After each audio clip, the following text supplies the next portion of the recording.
Today, as we explore the whole issue of healthy food choices, in our last presentation on health, we were looking at the different food choices that we should be making, and we concentrated or we dealt a little with fiber. So we're going to explore fiber today. Now, fiber is a type of carbohydrate that the body can't digest. Though most carbohydrates are broken down into sugar molecules called glucose, fiber cannot be broken down into sugar molecules, and instead of it passes through the body undigested. Fiber helps regulate the body's use of sugars, helping to keep hunger and blood sugar in check. Now, children and adults need at least 25 to 35 grams of fiber per day for good health. But most Americans get only about 15 grams a day. Great sources are whole grains, whole fruits, and vegetables, legumes, and nuts. Now, fiber is a blanket term that applies to any type of carbohydrate that your body can't digest. The fact your body doesn't use fiber for fuel doesn't make it less valuable to your overall health. Diet fiber can offer the following benefits when you consume it. One, reducing cholesterol, and we see that fibers here presence in the digestive tract can help reduce the body's cholesterol absorption. You look further, you see two, it involves promoting a healthy weight, and we are seeing high fiber foods like fruits and vegetables tend to be lower in cholesterol, and we've seen also that fiber's presence can slow digestion in the stomach to help you feel fuller for longer. Today we see adding bulk to the digestive tract, and those who struggle with constipation or generally sluggish digestive tract may wish to add fiber in their diet, because fiber naturally adds bulk to the digestive tract as your body doesn't digest it, and this can stimulate the intestine. Number four, we see promoting blood sugar control, and it can take your body longer to break down high fiber foods, and this helps you maintain more consistent blood sugar levels, which is especially helpful for those with diabetes. Number five, reducing gastrointestinal cancer risk. So you see that eating enough fiber can have protective effects against certain cancer types, including colon cancer. We are seeing that fibers offers many health benefits, but it's important to incorporate fiber containing foods gradually over the course of a few days to avoid adverse effects such as bloating and gas. Also, we are seeing that drinking plenty of water while you up your fiber intake may also help keep these symptoms at bay. Here we have a number of different fiber producing food. So we have pawpaw, we have orange, we have strawberry, broccoli, and a whole set of other food products. Let us look at some more. And here we have apples, bananas, cherries, fig, grapefruit, peaches, plum, strawberry, raspberry, strawberries, tomato, and we see the whole likes. Right? Let's look at some more. Now, high fiber foods are these. We said split peas, lentil peas, avocado, artichoke, peas, blackberries, raspberries, coconut, pear, broccoli, Brussels sprouts, oats. Now, there are some more that we consider more as ground provisions and so on, but we're going to look at that later. Now, there are two basic types of fiber, and that is soluble fiber and insoluble fiber. What we call soluble fiber is those that dissolves in water, and they can help lower glucose levels as well as help lower blood cholesterol. And under the category we find oatmeal, chia seeds, nuts, beans, lentils, apples, blueberries. So those are soluble. Now the insoluble does not dissolve in water and can help food move through your digestive system, promoting regularity and helping prevent constipation. And those foods include whole wheat products such as quinoa, brown rice, legumes, leafy greens like kale, almonds, walnut seeds, fruits and edible skins like fruits with edible skins like pears and apples. Now, this is a summary of the major things that health benefits from fiber.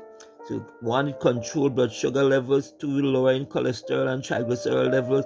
Achieve and maintain a healthy weight. Four, maintain normal and regular bowel movements and reduce or prevent constipation. Right? So these are more or less a summary. Now, let's look at some further information relative to fiber. Under the umbrella term of insoluble and soluble fibers, you may see fiber described in other ways. It can be viscous with gel-like quality or fermentable because it acts as food for gut bacteria that break down and ferment it. And we see fibers that are not broken down by bacteria called non-fermentable.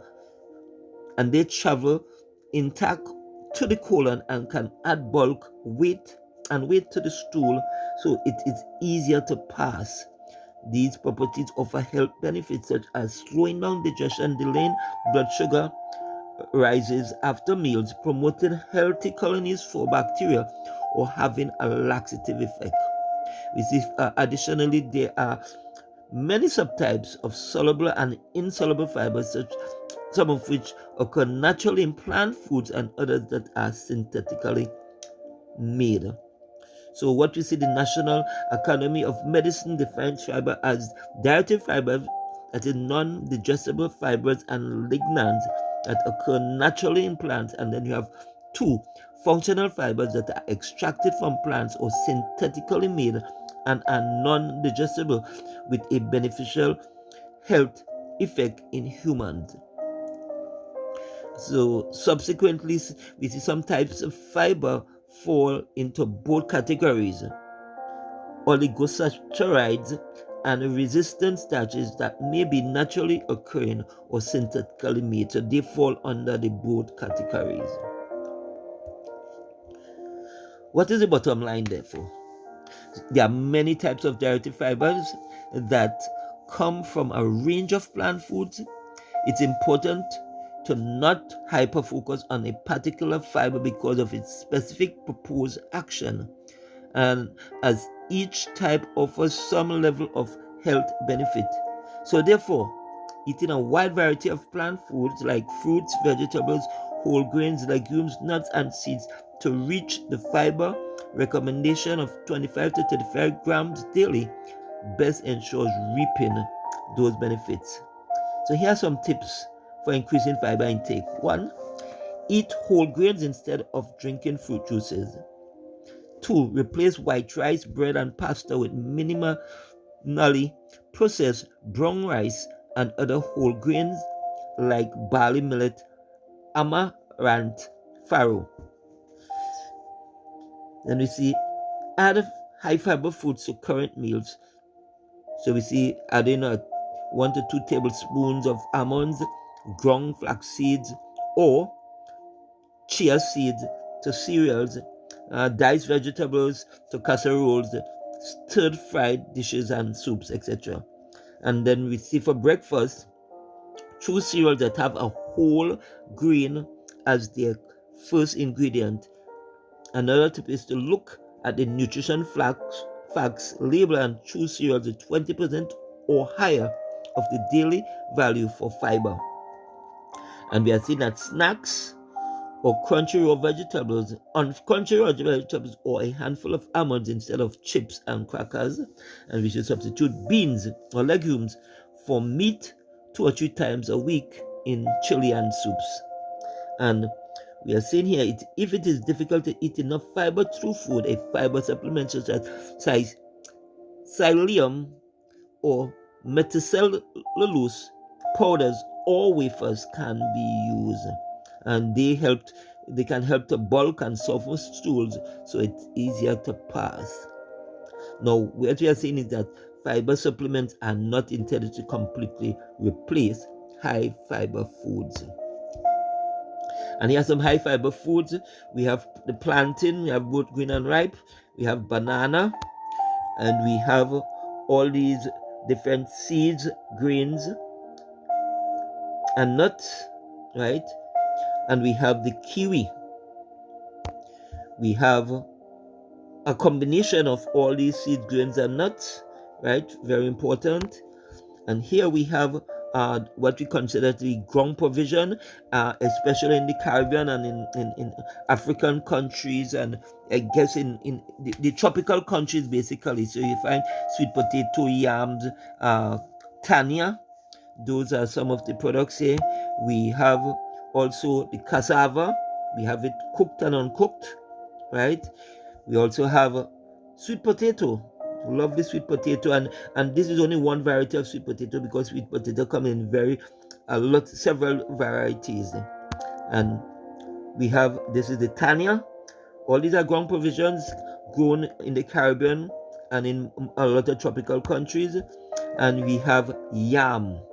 Yes, we have yam. You have the yellow yam, you have the white yam, you have we would say the orange color looking yam, but these are yams. So all these products, when you look all told and consume them, they are geared to supply you with the fiber that you need. And I encourage you to make every effort to partake of the various food items that give you fiber, because fiber is very important as part of your daily requirement. Thank you, and I hope that you would have received the benefit from the use of fibers.